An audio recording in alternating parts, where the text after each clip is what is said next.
जाएगा, हमारा तज़किरा बाकी रहेगा। अब आप क्योंकि उर्दू से इतने लुत्फ़अंदोज़ हो रहे हैं, मैं एक जुमला कह के आगे बढ़ूंगा। मैं पेश करना चाहता हूँ, अज़ान गिरामी, यज़ीद था, हुसैन है।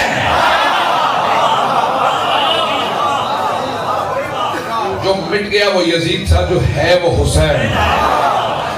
जनाब ज़ैनब कुबरा फरमा रही थी कि यज़ीद सब कुछ तुम्हारा खत्म हो जाएगा, बाकी रहेगा तो हमारा जिक्र बाकी रहेगा। जब सारे का सारा दरबार रोने लगा ना, सब के सब जनाब ज़ैनब पे ईमान ले आए और सब कहने लगे हम कहते हैं ये बीबी बाज़मत।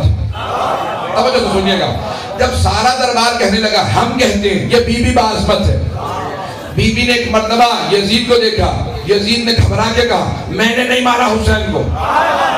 जो अब तक कह रहा था ना हुसैन बागी है, बागी वाजिबुल कत्ल होता है, हुसैन को मारना सही था, अब वो घबराया कि ऐसा ना बगावत हो जाए। उसने कहा मैंने नहीं मारा हुसैन को, उमर साद ने मारा था, उबैदुल्लाह इब्न ज़ियाद ने मारा था।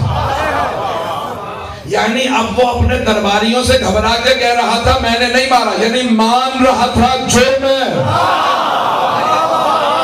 मान रहा था हुसैन को मारना जुर्म। जनाब ज़ैनब ने सैयदुल शुहदा के सर को देखा, कहा भैया गवाह रहना, मैंने आपके कातिल से उसी के दरबार में इकबाल जुर्म करवा दिया।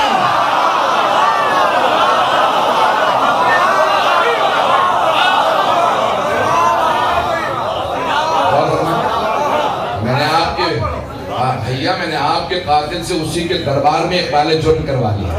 अब वो मानने लगा है ये जुर्म था। जब कातिल खुद अपने जुर्म से दामन चुराने लगे तो समझ लो मकतूल की फतह हो गई, लेकिन ये फतह की जमानत जनाब ज़ैनब ने दी।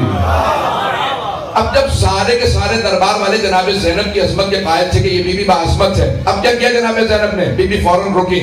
जब सबको मनवा लिया ना मैं बाअज़मत हूँ, जनाब ज़ैनब खड़ी थी, एक मर्तबा इशारा किया इमाम सज्जाद की तरफ का, कुम या सैयदी व मौलाना, तवज्जो, ऐ मेरे मौला, ऐ मेरे आका, ऐ मेरे इमाम, खड़े हो जाइए खुतबा दीजिए। नहीं पहुंचा सका सारे मजमे की तवज्जो। जब बीबी ने सारे मजमे से मनवा लिया ना कि मानते हो मैं बाअज़मत हूँ, मानते हो ना मैं बाअज़मत हूँ, ये मेरा भी इमाम है।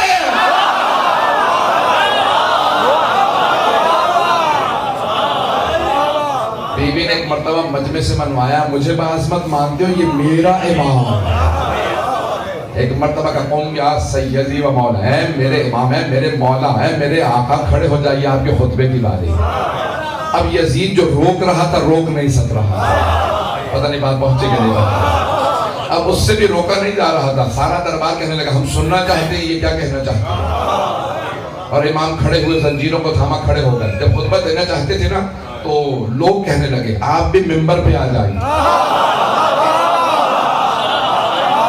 आप मिंबर पे आके खुतबा दीजिए। इमाम ने मिंबर की तरफ इशारा किया, हाज़ल अअवद, इस लकड़ियों के ढांचे पे नहीं पहुंचा सका। इमाम ने कहा ये मिंबर नहीं है, लकड़ियों का ढांचा है। क्यों?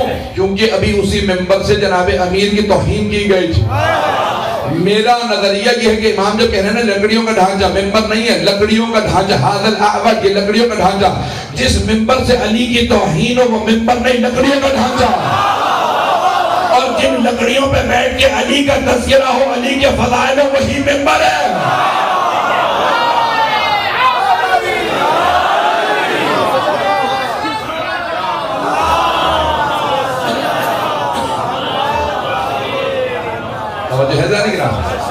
इमाम ने एक मर्तबा हाज़ल अअवद की लकड़ियों का ढांचा।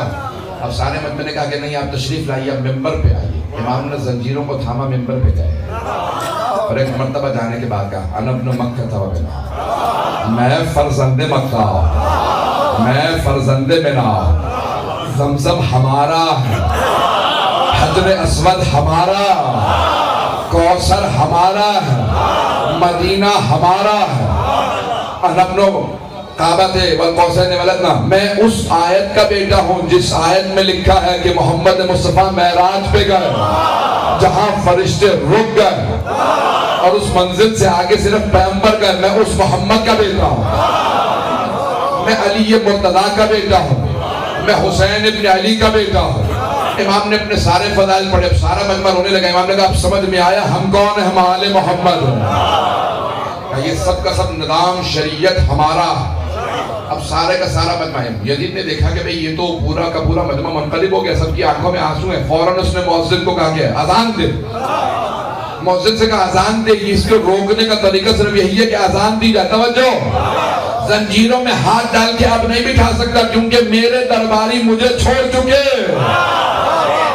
एक मरतबा यजीद ने कहा मुअज्जिन से अजान दे ताकि ये रुक जाए। मुअज्जिन ने कहा अल्लाहु अकबर। इमाम ने कहा जल्ल जलालुहु।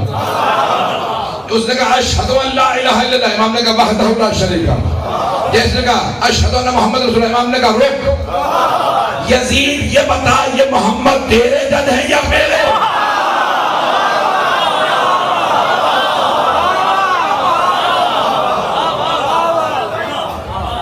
अब यजीद सटपटाने लगा कि मैंने अजान भी दिलवाई, तो वो इन्हीं के हक में चले गए।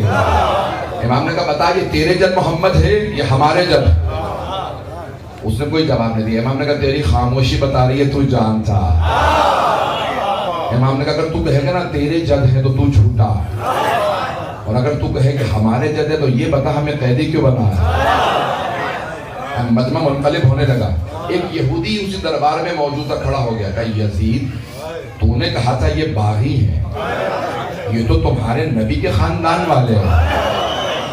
और यजीद जनाबे मूसा के नस्ल से अगर हमारे दरमियान में कोई मौजूद होता, यहूदी कह रहा कहा कि है यजीद अगर हमारे दरमियान में जनाबे मूसा अलैहिस्सलाम के नस्ल से कोई मौजूद होता तो हम उसकी ताज़ीम करते। नस्ल से भी कोई होता, कई सौ साल गुजर चुके थे उस वक्त, अब तो कई हजार साल हो गए। कई सौ साल कई हजार साल हो गए जनाबे मूसा को गुजरे। अगर उनकी नस्ल से कोई आदमी होता तो हम उसकी ताज़ीम करते। ओ मुसलमानों, खुद सबक नहीं है तो यहूदियों से सीख लो। अगर जनाबे मूसा के नस्ल से कोई होता हम उसकी ताज़ीम करते।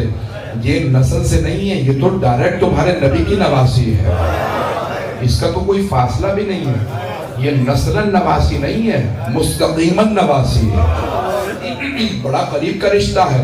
और यजीद ये तुम्हारे नबी की नवासी है, तू कैदी बना लाया। यजीद ने फौरन उस यहूदी को देखा, सिपाहियों से कहा इसे बाहर ले जाओ, कत्ल कर दो, उस यहूदी को कत्ल कर दो। एक ईसाई खड़ा हुआ, कहा ओ यजीद जनाबे ईसा ने शादी नहीं की थी, 33 साल के थे, आसमान पे उठा दिया गया, उन्होंने शादी नहीं की थी। अगर ईसाइयों के दरमियान जनाबे ईसा की सवारी ही होती तो हम ईसाई जनाबे ईसा की सवारी की भी ताज़ीम करते हैं। हम बार बार कहते अरे ये सवारी ईसा की सवारी है, हम उसको भी मुक़द्दस समझते, हम उसकी भी ताज़ीम करते। अरे यजीद ये तेरे नबी की बेटी की बेटी है, उसे दरबार में ले आया। यजीद ने फौरन कहा इस ईसाई को भी बाहर ले जाओ, इसे जाके ले जाके कत्ल कर दो। अब सारा का सारा मजमा मुनक़लिब होने लगा। कहा अरे हमें तो बताया गया था ये बागी हैं, ये तो आज पता चला रहे हैं अहले बैत रसूल खुदा। अजीब व गरीब कैफियत थी, आले मोहम्मद पे बड़े बड़े